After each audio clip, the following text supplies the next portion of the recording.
નમસ્કાર મિત્રો, હું ચુડાસમા પરસોત્તમ આપ દરેક મિત્રોનું ટીમ આઝાદ વતી દિલથી સ્વાગત કરું છું। મિત્રો, આજના વિડીયોની અંદર અત્યારના સૌથી મહત્વના સમાચાર વિશેની વાત કરવાની છે। જ્યાં મિત્રો વાત કરીએ તો વન રક્ષક બીટ ગાર્ડની ફિઝિકલ પરીક્ષાની તારીખ અત્યારે જાહેર કરી દેવામાં આવેલી છે। ગુજરાતની અંદર કુલ 4 ગ્રાઉન્ડની અંદર આ તારીખ લેવાશે। કઈ ગ્રાઉન્ડમાં કઈ તારીખ છે અને કઈ ઝોન વાઇઝ કઈ ગ્રાઉન્ડ છે, જો આ તમામ વિગત તમે પણ જાણવા માગતા હોય તો વિડીયોને ખાસ કરીને અંત સુધી અવશ્ય જુઓ।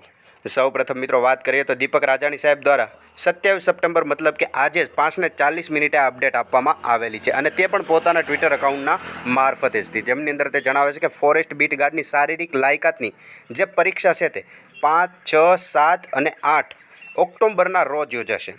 4 ઝોનના મેદાનમાં સવારે સમય છે તે 5 થી લઈને 10 વાગ્યા સુધીનો રહેશે અને 4 દિવસ દરમિયાન લગભગ 20,000થી પણ વધારે ઉમેદવારો આ પરીક્ષાની અંદર ભાગ લેશે। મતલબ કે ફિઝિકલ પરીક્ષાની અંદર 823 જેટલી જગ્યાના 25 ગણા ઉમેદવાર મિત્રો, એટલે કે 20,000થી પણ વધારે ઉમેદવાર મિત્રો આ પરીક્ષાની અંદર ભાગ લેશે અને પરીક્ષા છે તે 5, 6, 7 અને 8 એવી રીતે સળંગ 4 દિવસ ગુજરાતની અંદર કુલ 4 ગ્રાઉન્ડની અંદર યોજાશે। 4 ગ્રાઉન્ડની અંદર વાત કરીએ તો 4 ગ્રાઉન્ડમાં ઉત્તર ગુજરાત, મધ્ય ગુજરાત, દક્ષિણ ગુજરાત અને સૌરાષ્ટ્ર આ 4 ઝોનની અંદર ગ્રાઉન્ડ આપવામાં આવેલું છે અને ગ્રાઉન્ડનો ટાઈમ છે તે સવારે 5 વાગ્યાથી લઈને 10 વાગ્યા સુધીનો રહેશે અને આમને લગતી જે મહત્ત્વની કહી શકાય તેવી ઓફિશિયલી અપડેટ પણ આજ સાંજ સુધીમાં અથવા તો આવતીકાલ સુધીમાં આવી શકે છે।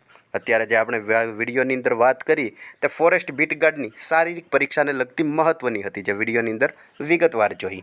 આવીને આવી માહિતી જોતા રહેવા માટે હમણાં જ ચેનલને સબસ્ક્રાઈબ જરૂરથી કરી લેજો।